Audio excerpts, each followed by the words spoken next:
It's a life of hustle and survival. I remember when my ninth grade teacher asked me, Lisa, what do you want to be when you grow up? And see, I have to fight the Harlem Crip 30s every day to get home from school, so I looked at her and said, alive.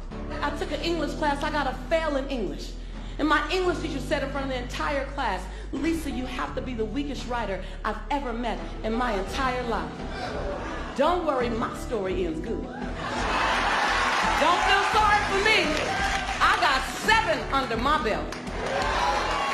And then the same year, my speech teacher said, after giving me a D-, I knew I had an A in speech. Like, come on.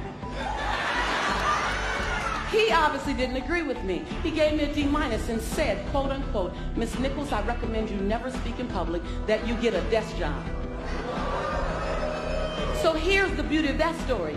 Other people's perception of you ain't none of your business. Everything you've ever been through, sat through, rose through, cried through, prayed through, everything is a setup for your next best season. And the way you forgive the perceivingly unforgivable, the way you love the perceivingly unlovable, the way you accept what seems to be unacceptable, the way you embrace after you've been betrayed, the way you do that is the way you will lead us. Your light belongs to everyone who'll be illuminated because you were bold enough and obedient enough to let your light shine. Yes, yes? Yes, yes? And every time you cross someone's path and they can't handle your light, you know those people that they try to give you reasons why you should tone it down a bit. That they would tell Cheryl not to sing so loud. Right, right, right. They would tell me to shut up in class. They tell you you're kind of strange. You know those people. Dream snatchers, vision busters. Don't be mad at them. They can only love you to the capacity in which they're able to love themselves.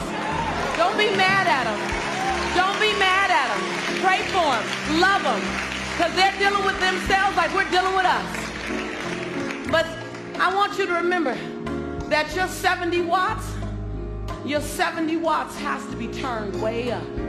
Because you got way more to give us. It ain't over yet. Don't put a period where God put a comma. And when you turn it up to 159 watts, you know, you keep turning it up. You stop dimming your light. You say, today is the first day of the rest of my life. And you turn it up. You're going to find people that can't handle your light. And before today, you might have dimmed your light. You might have shrunk a little bit. You might have tempered it down a little bit. But after today, I want you to see this. After today, turn the lights up. After today, you don't dare dim your light. As your light gets brighter, you're going to disrupt some people. And they're going to tell you your light's too bright, your light's too bright, your light's too bright, your light's too bright. Then you just look at them and say, well, I'm not dimming my light. I'm just going to hand you some shades.